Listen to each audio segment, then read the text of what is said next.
ಬಿಜೆಪಿಯ ಬಿಜೆಪಿ ಆಗಿ ಜೆಡಿಎಸ್ 6ನೇ ದಿನದ ಪಾದಯಾತ್ರೆ ಈಗ ತೂಬಿನಕೆರೆಯಿಂದ ಶ್ರೀರಂಗಪಟ್ಟಣದತ್ತ ಸಾಗ್ತಾ ಇದೆ.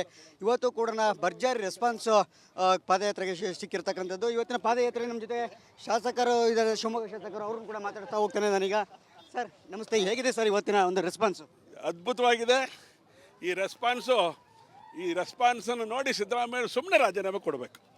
ಸರ್ ಈಗ ಸುಮ್ಮನೆ ರಾಜೀನಾಮೆ ಕೊಡಬೇಕು ಅಂತ ತಾವೇನೋ ಹೇಳ್ತೀರಿ, ಆದರೆ ಅವ್ರು ನಾಳೆಗೆ ನಿಮ್ಮ ಮತ್ತು JDS ಇಬ್ಬರೂ ಕಾಲದ ಹಗರಣಗಳನ್ನ ಬಿಚ್ಚಿಡ್ತೇನೆ ಅಂತೇಳಿ ಕೌಂಟ್ರನ್ನು ಕೊಡ್ತಾ ಇದ್ದಾರೆ. ಅವ್ರು ಏನು ಬೇಕಾದ್ರೆ ಬಿಚ್ಚಿಟ್ಕೊಂಡಿರಲಿ, ಆದರೆ ಅದಂಬ್ಕೊಂಡು ರಾಜೀನಾಮೆ ಕೊಡಬೇಕು.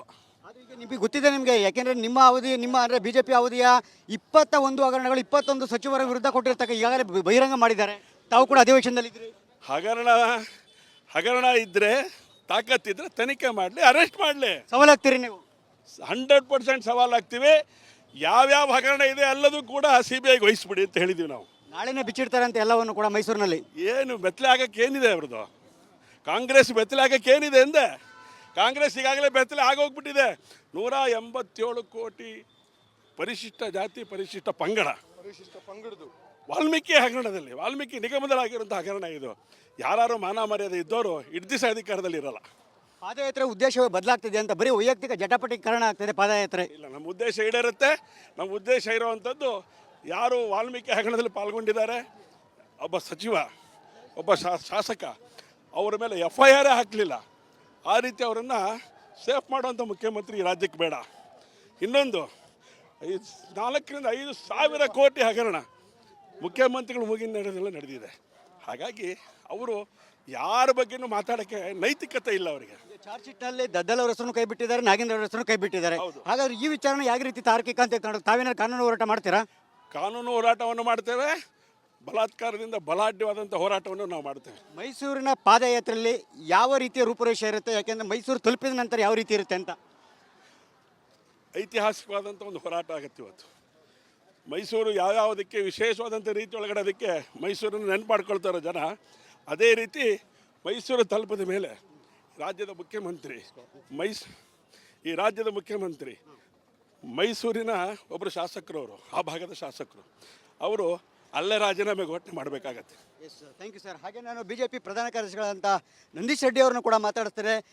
ಆರಂಭದಿಂದಲೂ ಕೂಡ ಅಂದರೆ ಮೊದಲನೇ ದಿನದಿಂದಲೂ ಕೂಡ ಇವತ್ತಿನವರೆಗೂ ಕೂಡ ಕಾರ್ಯಕರ್ತರಲ್ಲಿ ಉತ್ಸಾಹವನ್ನು ತುಂಬಿಸಿ ಕಾರ್ಯಕರ್ತರನ್ನ ಒಗ್ಗಟ್ಟಾಗಿ ಕರ್ಕೊಂಡು ಹೋಗೋದ್ರಲ್ಲಿ ನಂದೀಶ್ ರೆಡ್ಡಿ ಅವರು ಭಾಳ ಮುಂದಾಳತ್ವವನ್ನು ವಹಿಸಿರ್ತಕ್ಕಂಥದ್ದು. ಅವ್ರನ್ನ ಮಾತಾಡ್ತಾ ಹೋಗ್ತಾನೆ. ಸರ್ ಈಗ ಮೈಸೂರಿಗೆ ಬಂದಿದ್ದೀರಿ, ತಲುಪ್ತಾ ಇದ್ದೀರಿ, ಇನ್ನೇನು ಕೆಲವೇ ದಿನದಲ್ಲಿ, ಅಂದರೆ ನಾಳೆ ತಲುಪ್ತಾ ಇದ್ದೀರಿ. ನಾಳೆ ಈ ಭಾಗದಲ್ಲಿ ಇದೇ ಶಾಸಕರಾಗಿರ್ತಕ್ಕಂಥ ಸಿದ್ದರಾಮಯ್ಯ ಅವರು ಮುಖ್ಯಮಂತ್ರಿಗಳು ಕೂಡ ಇಲ್ಲಿಯ ಜನರಿಗೆ ಯಾವ ಒಂದು ಸಂದೇಶವನ್ನು ಕೊಡ್ತೀರಿ ರಾಜ್ಯ ಪ್ರಧಾನ ಕಾರ್ಯದರ್ಶಿಯಾಗಿ? ಮೊದಲು ಸಿದ್ದರಾಮಯ್ಯನವರು ಅರ್ಥ ಮಾಡ್ಕೋಬೇಕಾದ್ದು, ಹಿಂದೆ ಇದೇ ರೀತಿಯಾದಂಥ ಒಂದು ಆರೋಪ ಭಾರತೀಯ ಜನತಾ ಪಕ್ಷದ ಸರ್ಕಾರ ಇದ್ದಾಗ BS ಯಡಿಯೂರಪ್ಪನವ್ರ ಮೇಲೆ ಬಂದಾಗ ತಕ್ಷಣ ರಾಜೀನಾಮೆ ಕೊಟ್ಟು ನಮ್ಮ ಪಕ್ಷದ ಇನ್ನೊಬ್ಬರನ್ನು ನೇಮಿಸಿ ಮುಖ್ಯಮಂತ್ರಿ ಮಾಡಿ ಮುಂದುವರಿಸಿದ್ರು. ಇವತ್ತು ಕಾಂಗ್ರೆಸ್ಸಿಗರು ಹೇಳ್ಕೊಂಡು ಹೋಗ್ತಿರ್ತಕ್ಕಂಥದ್ದು, ಸರ್ಕಾರ ಉರುಳಿಸೋಕೆ ಅವರೇನೋ ಹುನಾರ ಆಗ್ತಿದ್ದಾರೆ, ಏನೋ ಸ್ಕೆಚ್ ಹಾಕ್ತಿದ್ದಾರೆ ಅಂತ. ನಮಗೆ 136 ಇದೆ ನಿಮ್ಮ ಸಂಖ್ಯೆ.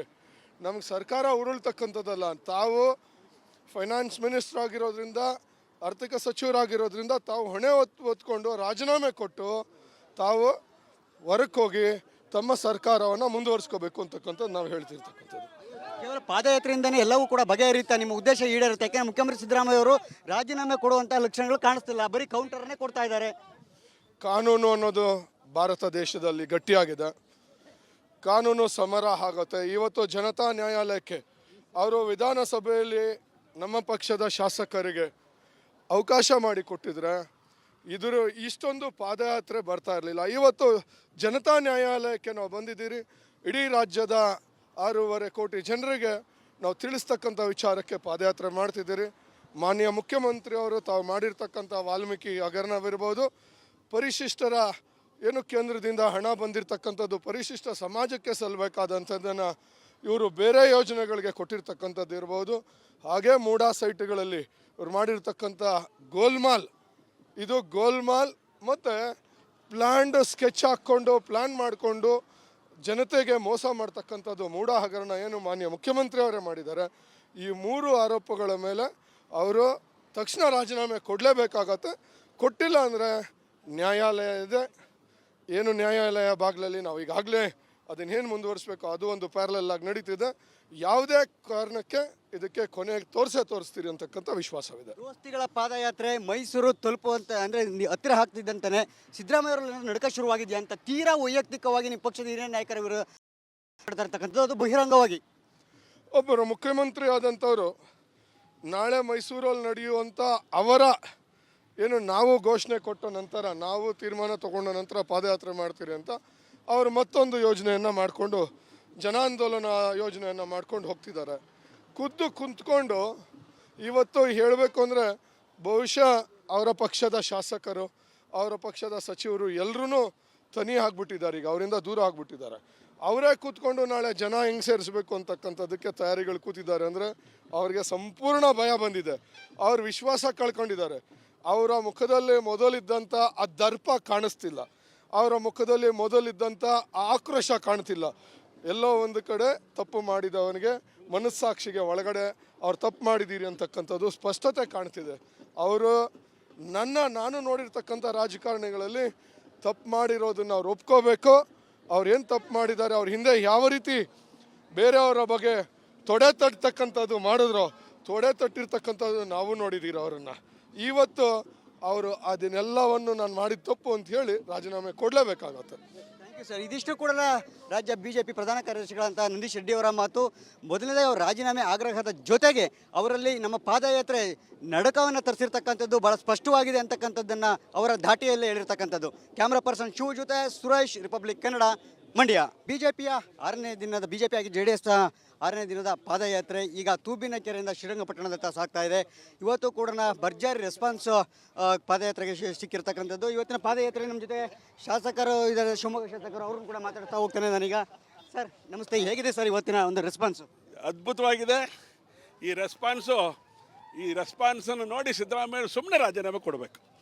ಸರ್ ಈಗ ಸುಮ್ಮನೆ ರಾಜೀನಾಮೆ ಕೊಡಬೇಕು ಅಂತ ತಾವೇನೋ ಹೇಳ್ತೀರಿ, ಆದರೆ ಅವ್ರು ನಾಳೆಗೆ ನಿಮ್ಮ ಮತ್ತು JDS ಇಬ್ಬರೂ ಕಾಲದ ಹಗರಣಗಳನ್ನ ಬಿಚ್ಚಿಡ್ತೇನೆ ಅಂತೇಳಿ ಕೌಂಟ್ರನ್ನು ಕೊಡ್ತಾ ಇದ್ದಾರೆ. ಅವ್ರು ಏನು ಬೇಕಾದ್ರೆ ಬಿಟ್ಟಿಟ್ಕೊಂಡಿರಲಿ, ಆದರೆ ಅದಂಬ್ಕೊಂಡು ರಾಜೀನಾಮೆ ಕೊಡಬೇಕು.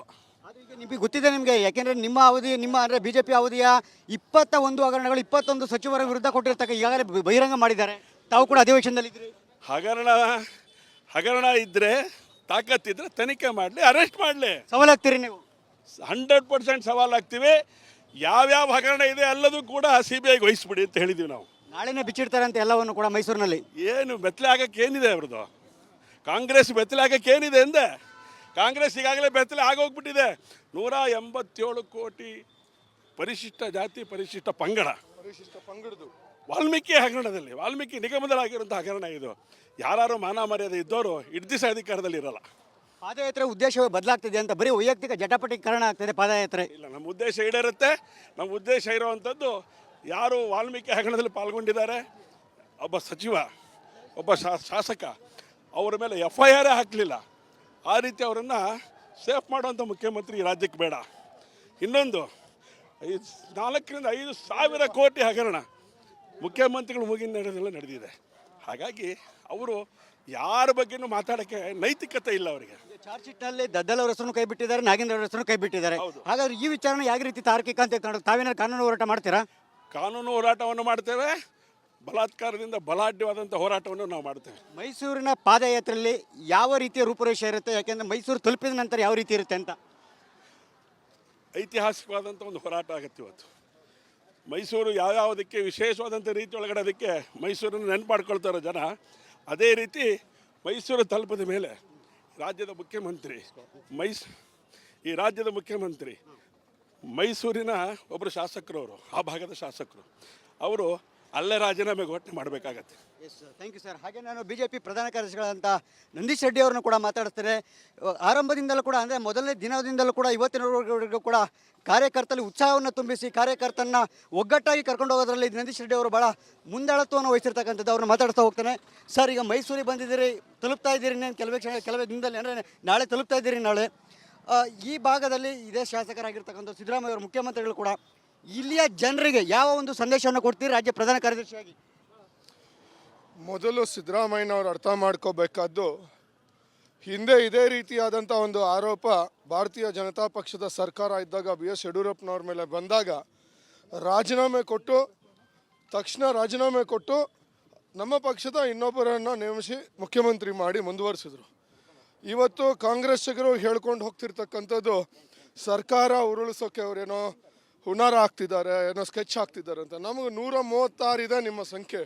ನಮಗೆ ಸರ್ಕಾರ ಉರುಳ್ತಕ್ಕಂಥದ್ದಲ್ಲ. ತಾವು ಫೈನಾನ್ಸ್ ಮಿನಿಸ್ಟರ್ ಆಗಿರೋದ್ರಿಂದ, ಆರ್ಥಿಕ ಸಚಿವರಾಗಿರೋದ್ರಿಂದ ತಾವು ಹೊಣೆ ಹೊತ್ಕೊಂಡು ರಾಜೀನಾಮೆ ಕೊಟ್ಟು ತಾವು ಹೊರಕ್ಕೆ ಹೋಗಿ ತಮ್ಮ ಸರ್ಕಾರವನ್ನು ಮುಂದುವರಿಸ್ಕೋಬೇಕು ಅಂತಕ್ಕಂಥದ್ದು ನಾವು ಹೇಳ್ತಿರ್ತಕ್ಕಂಥದ್ದು.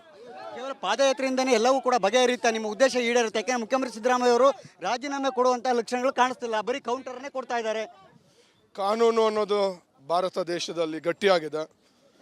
ಕಾನೂನು ಸಮರ ಆಗುತ್ತೆ. ಇವತ್ತು ಜನತಾ ನ್ಯಾಯಾಲಯಕ್ಕೆ ಅವರು ವಿಧಾನಸಭೆಯಲ್ಲಿ ನಮ್ಮ ಪಕ್ಷದ ಶಾಸಕರಿಗೆ ಅವಕಾಶ ಮಾಡಿಕೊಟ್ಟಿದ್ರೆ ಇಷ್ಟೊಂದು ಪಾದಯಾತ್ರೆ ಬರ್ತಾ ಇರಲಿಲ್ಲ. ಇವತ್ತು ಜನತಾ ನ್ಯಾಯಾಲಯಕ್ಕೆ ನಾವು ಬಂದಿದ್ದೀರಿ. ಇಡೀ ರಾಜ್ಯದ 6.5 ಕೋಟಿ ಜನರಿಗೆ ನಾವು ತಿಳಿಸ್ತಕ್ಕಂಥ ವಿಚಾರಕ್ಕೆ ಪಾದಯಾತ್ರೆ ಮಾಡ್ತಿದ್ದೀರಿ. ಮಾನ್ಯ ಮುಖ್ಯಮಂತ್ರಿ ಅವರು ತಾವು ಮಾಡಿರ್ತಕ್ಕಂಥ ವಾಲ್ಮೀಕಿ ಹಗರಣವಿರ್ಬೋದು, ಪರಿಶಿಷ್ಟರ ಏನು ಕೇಂದ್ರದಿಂದ ಹಣ ಬಂದಿರತಕ್ಕಂಥದ್ದು ಪರಿಶಿಷ್ಟ ಸಮಾಜಕ್ಕೆ ಸಲ್ಲಬೇಕಾದಂಥದ್ದನ್ನು ಇವರು ಬೇರೆ ಯೋಜನೆಗಳಿಗೆ ಕೊಟ್ಟಿರ್ತಕ್ಕಂಥದ್ದು ಇರ್ಬೋದು. ಹಾಗೆ ಮೂಡಾ ಸೈಟ್ಗಳಲ್ಲಿ ಇವ್ರು ಮಾಡಿರ್ತಕ್ಕಂಥ ಗೋಲ್ಮಾಲ್, ಇದು ಗೋಲ್ಮಾಲ್ ಮತ್ತು ಪ್ಲ್ಯಾಂಡ್ ಸ್ಕೆಚ್ ಹಾಕ್ಕೊಂಡು ಪ್ಲ್ಯಾನ್ ಮಾಡಿಕೊಂಡು ಜನತೆಗೆ ಮೋಸ ಮಾಡ್ತಕ್ಕಂಥದ್ದು ಮೂಡಾ ಹಗರಣ ಏನು ಮಾನ್ಯ ಮುಖ್ಯಮಂತ್ರಿ ಅವರೇ ಮಾಡಿದ್ದಾರೆ. ಈ 3 ಆರೋಪಗಳ ಮೇಲೆ ಅವರು ತಕ್ಷಣ ರಾಜೀನಾಮೆ ಕೊಡಲೇಬೇಕಾಗತ್ತೆ. ಕೊಟ್ಟಿಲ್ಲ ಅಂದರೆ ನ್ಯಾಯಾಲಯ ಇದೆ. ಏನು ನ್ಯಾಯಾಲಯ ಬಾಗಿಲಲ್ಲಿ ನಾವು ಈಗಾಗಲೇ ಅದನ್ನೇನು ಮುಂದುವರಿಸಬೇಕು ಅದು ಒಂದು ಪ್ಯಾರಲಲ್ ಆಗಿ ನಡೀತಿದೆ. ಯಾವುದೇ ಕಾರಣಕ್ಕೆ ಇದಕ್ಕೆ ಕೊನೆಗೆ ತೋರಿಸ್ತೀರಿ ಅಂತಕ್ಕಂಥ ವಿಶ್ವಾಸವಿದೆ. ದೋಸ್ತಿಗಳ ಪಾದಯಾತ್ರೆ ಮೈಸೂರು ತಲುಪುವಂತ ಅಂದರೆ ಹತ್ತಿರ ಆಗ್ತಿದ್ದಂತಾನೆ ಸಿದ್ದರಾಮಯ್ಯ ಅವರ ನಡಕ ಶುರುವಾಗಿದೆಯಾ ಅಂತ ತೀರಾ ವೈಯಕ್ತಿಕವಾಗಿ ನಿಮ್ಮ ಪಕ್ಷದ ಹಿರಿಯ ನಾಯಕರ ವಿರುದ್ಧ ಮಾಡ್ತಾ ಇರ್ತಕ್ಕಂಥದ್ದು, ಅದು ಬಹಿರಂಗವಾಗಿ. ಒಬ್ಬರು ಮುಖ್ಯಮಂತ್ರಿ ಆದಂಥವರು ನಾಳೆ ಮೈಸೂರಲ್ಲಿ ನಡೆಯುವಂಥ ಅವರ ಏನು ನಾವು ಘೋಷಣೆ ಕೊಟ್ಟ ನಂತರ, ನಾವು ತೀರ್ಮಾನ ತಗೊಂಡ ನಂತರ ಪಾದಯಾತ್ರೆ ಮಾಡ್ತೀರಿ ಅಂತ ಅವರು ಮತ್ತೊಂದು ಯೋಜನೆಯನ್ನು ಮಾಡಿಕೊಂಡು ಜನಾಂದೋಲನ ಯೋಜನೆಯನ್ನು ಮಾಡ್ಕೊಂಡು ಹೋಗ್ತಿದ್ದಾರೆ. ಕುಂತ್ಕೊಂಡು ಇವತ್ತು ಹೇಳಬೇಕು ಅಂದರೆ ಬಹುಶಃ ಅವರ ಪಕ್ಷದ ಶಾಸಕರು, ಅವರ ಪಕ್ಷದ ಸಚಿವರು ಎಲ್ಲರೂ ತನಿ ಆಗಿಬಿಟ್ಟಿದ್ದಾರೆ. ಈಗ ಅವರಿಂದ ದೂರ ಆಗಿಬಿಟ್ಟಿದ್ದಾರೆ. ಅವರೇ ಕೂತ್ಕೊಂಡು ನಾಳೆ ಜನ ಹೆಂಗೆ ಸೇರಿಸ್ಬೇಕು ಅಂತಕ್ಕಂಥದ್ದಕ್ಕೆ ತಯಾರಿಗಳು ಕೂತಿದ್ದಾರೆ. ಅಂದರೆ ಅವ್ರಿಗೆ ಸಂಪೂರ್ಣ ಭಯ ಬಂದಿದೆ.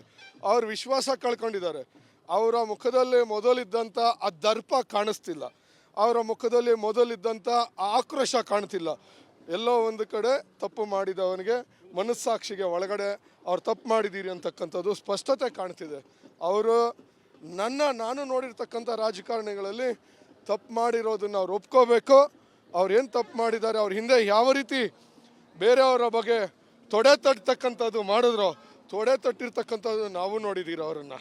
ಇವತ್ತು ಅವರು ಅದನ್ನೆಲ್ಲವನ್ನು ನಾನು ಮಾಡಿದ ತಪ್ಪು ಅಂತ ಹೇಳಿ ರಾಜೀನಾಮೆ ಕೊಡಲೇಬೇಕಾಗತ್ತೆ. Thank you sir. ಇದಿಷ್ಟು ಕೂಡ ರಾಜ್ಯ ಬಿಜೆಪಿ ಪ್ರಧಾನ ಕಾರ್ಯದರ್ಶಿಗಳಂತ ನಂದೀಶ್ ರೆಡ್ಡಿ ಅವರ ಮಾತು. ಮೊದಲನೇದಾಗಿ ಅವರು ರಾಜೀನಾಮೆ ಆಗ್ರಹದ ಜೊತೆಗೆ ಅವರಲ್ಲಿ ನಮ್ಮ ಪಾದಯಾತ್ರೆ ನಡಕವನ್ನು ತರಿಸಿರ್ತಕ್ಕಂಥದ್ದು ಭಾಳ ಸ್ಪಷ್ಟವಾಗಿದೆ ಅಂತಕ್ಕಂಥದ್ದನ್ನು ಅವರ ಧಾಟಿಯಲ್ಲೇ ಹೇಳಿರ್ತಕ್ಕಂಥದ್ದು. ಕ್ಯಾಮ್ರಾ ಪರ್ಸನ್ ಶಿವ ಜೊತೆ ಸುರೇಶ್, ರಿಪಬ್ಲಿಕ್ ಕನ್ನಡ, ಮಂಡ್ಯ.